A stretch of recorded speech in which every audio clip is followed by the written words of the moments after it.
Mohanlal fans association എന്തുകൊണ്ടാണ് അവർ സംഘടിക്കുന്നത് മോഹൻലാലിൻ്റെ അടിയിൽ? They are interested in Mohanlal അല്ലേ? പക്ഷേ മതപരമായിട്ട് ചില സംഘടിക്കൽ ഇഷ്ടമില്ലെങ്കിൽ പോലും ചെയ്യുന്നത് എന്തുകൊണ്ടാണ്? ഭയം കൊണ്ടാണ്. അപ്പോൾ ഇത്തരത്തിലുള്ള മത തീവ്രവാദികൾ, ജിഹാദികൾ ഫണ്ട് ചെയ്യുകയും ആ ഫണ്ടിൻ്റെ പുറത്ത് ഇൻസെക്യൂരിറ്റി സൃഷ്ടിക്കുകയും ആ ഇൻസെക്യൂരിറ്റി ഈ പാവപ്പെട്ട ആളുകളുടെ മനസ്സിൽ കയറുകയും അവർ സംഘടിക്കുകയും എന്തിനോ വേണ്ടി ഇവർക്ക് വേണ്ടി വർക്ക് ചെയ്യുന്നൊരു തലത്തിലേക്ക് മൂവ് ചെയ്യാൻ സാധ്യതയുണ്ട്. പക്ഷേ ആക്ച്വലി ആൻഡ് ഫാക്ച്വലി ജനാധിപത്യ ഇന്ത്യയിൽ എല്ലാവരും ഫ്രീ ആണ്. ഒരു തീവ്രവാദിക്കും ഇവിടെ വന്ന് ഒന്നും ചെയ്യാൻ കഴിയില്ല, ഒരു ഭയവും സൃഷ്ടിക്കാൻ കഴിയില്ല.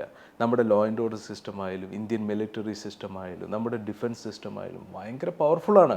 പക്ഷേ ദൈവത്തിൻ്റെ പേരിലും മതത്തിൻ്റെ പേരിലും ഈ പാവങ്ങളെ ഇൻസെക്യൂർഡാക്കി അവരെ സംഘടിപ്പിച്ച് ഏതോ ഒരുത്തൻ വാളുമായിട്ട് വരാൻ പോകുന്നുണ്ട് കൊല്ലാനെന്ന് പറഞ്ഞ് ഇവരെ സംഘടിപ്പിച്ച് നിർത്തി വെറുപ്പിൻ്റെ അംശങ്ങൾ മനസ്സിലേക്ക് കയറ്റി ഒരു അരക്ഷിതമായ രാഷ്ട്രമുണ്ടാക്കാനുള്ള ശ്രമം ഈ ജിഹാദികൾ നടത്തുന്നുണ്ട്. ഒരു പരിധി വരെ അതൊക്കെ വിജയിച്ചു തുടങ്ങി എന്നുള്ള സത്യവും നമ്മൾ മനസ്സിലാക്കണം.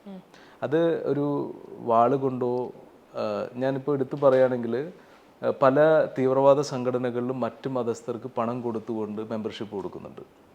അവരെ മുന്നിൽ നിർത്തിക്കൊണ്ട് അന്തർധാരയിൽ ചില പ്രക്രിയകൾ അവർ നടത്തുന്നുണ്ട്.